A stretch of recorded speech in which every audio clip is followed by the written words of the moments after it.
Mesdames et messieurs, bonjour et bienvenue dans ce nouveau numéro de votre émission Micro Libre. Micro Libre, c'est cette émission qui vous donne la parole une fois par semaine sur Nord Bénin TV. Aujourd'hui, on aborde un sujet qui touche à tout le monde, l'automédication dans le traitement du paludisme. Pourquoi on préfère acheter un médicament au coin de la rue plutôt que d'aller à l'hôpital? Quels sont les risques de cette pratique et surtout, s'en sort-on vraiment indemne? Je vous amène aujourd'hui à l'UAC pour recueillir l'avis des étudiants sur le sujet et après, cap sur un expert pour mettre les pendules à l'heure. La première rubrique de cette émission, c'est « Ils s'expriment ». Aujourd'hui, nous allons à la rencontre des étudiants de l'UAC. Pratiquent-ils l'automédication et pourquoi? C'est la question qui leur sera adressée. C'est sur Micro Libre que ça se passe. Alors, suivez-nous. Si on commence par avoir des malaises, on reste à la maison, on traite avec les tisanes, tout ça. Après, si ça s'aggrave, on part à l'hôpital. Le plus souvent, je ne fais que préparer des médicaments en attendant pour voir la suite. Là, si ça dégénère de plus, là, bon, c'est là que je décide pour aller à la pharmacie ou à l'hôpital. Moi, quand j'ai le palu, je prends les tisanes. Je n'ai pas l'habitude de partir à l'hôpital. Quand moi j'ai le palu, la première des choses, c'est des tisanes, j'essaie de prendre d'abord. Et quand ça ne va pas, je vais à la pharmacie. Et quand je ne trouve pas de satisfaction, je me rends à l'hôpital. Moi, personnellement, lorsque j'ai le palu, je me rends directement dans un hôpital ou un centre de santé pour me faire consulter. Et je prends mes comprimés après prescription. Au cas où ça ne marche pas, je reviens à la maison pour continuer avec les traitements traditionnels. La plupart du temps, je vais à la pharmacie et oui, payer des médicaments. Et soit quand ça devient trop sérieux, je vais à l'hôpital. Bon, je pense que le palu a ses symptômes. Et quand je les ressens, je prends de la tisane ou bien des médicaments que je sens que ça peut aller. À l'hôpital, on dépense trop, il y a les analyses. À cause de ça qu'on ne part pas à l'hôpital. Il y a certaines personnes qui disent très souvent que les tisanes sont beaucoup plus efficaces que les médicaments.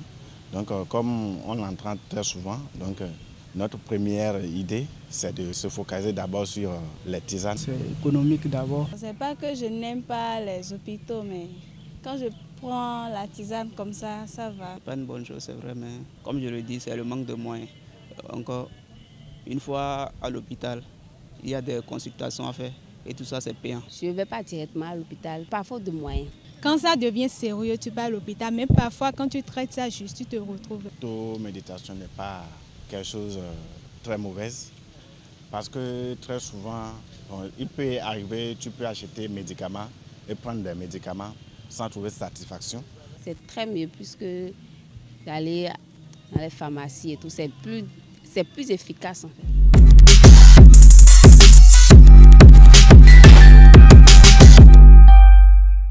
Vous venez d'écouter les avis des uns et des autres sur la question. Maintenant, place au regard éclairé. Est-ce qu'on joue avec le feu lorsqu'on s'automédique contre le paludisme? C'est ce que nous allons découvrir dans cet élément. Par rapport à l'automédication, c'est un traitement que l'intéressé s'auto-administre sans une prescription médicale, c'est-à-dire que la personne n'a pas recours à un agent de santé et, vu ce qu'il ressent, commence par prendre des médicaments, soit dans les officines, soit par le biais d'autres personnes, d'autres sources non légalisées pour se traiter. Lorsque vous soignez seul, vous n'êtes pas efficace. L'efficacité dans tous les compartiments, par rapport au nombre de jours de traitement, par rapport à la quantité des de molécules que vous devez prendre quotidiennement. Donc tout ça va faire qu'on peut aller du paludisme simple qui peut se traiter par la voie orale, c'est-à-dire les comprimés. On est obligé d'aller au paludisme grave avec tous les corollaires, c'est-à-dire des signes de sévérité, des signes de gravité. Lorsque vous mettez un traitement qui n'est pas approprié, puisse être en dose insuffisante ou pas du tout même ce qui est indiqué, s'il y a un microbe qui est là, le microbe s'adapte à ce médicament. Et lorsque vous aurez un problème du genre, le traitement ne va plus répondre. C'est ça qu'on appelle la résistance. Le système, pour ne pas dire le gouvernement, a mis en place des mesures pour certaines catégories de patients, surtout les patients vulnérables. Le traitement du paludisme est gratuit chez la femme enceinte et gratuit chez les enfants de moins de 5 ans. Maintenant, lorsque les gens n'ont pas les moyens pour aller acheter les spécialités, au niveau des centres de santé publics, nous avons les génériques, ce que nous appelons communément les CTA, qui sont relativement accessibles. Le traitement de l'adulte, ça doit tourner autour de 1 000 francs. Et pour les enfants, c'est autour de 500 francs. Le système a pensé à toutes les mesures pour permettre à la population d'accéder. Actuellement, au Bénin, dans les communautés, il y a ce qu'on appelle les relais communautaires, qui sont avec la communauté, à qui la communauté peut s'adresser à tout moment en cas de besoin. Lorsque j'ai la fièvre, j'ai associé au maux de tête ou autre chose, je peux m'adresser à ces relais qui peuvent m'orienter pour prendre en charge.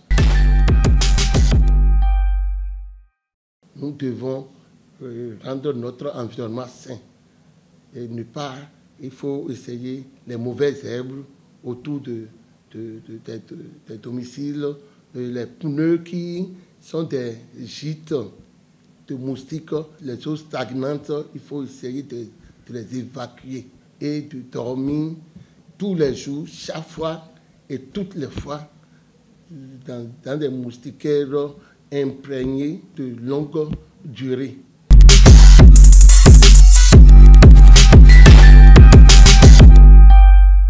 L'automédication apparaît souvent comme la solution la plus simple pour gagner du temps et de l'argent, mais elle peut parfois coûter très cher.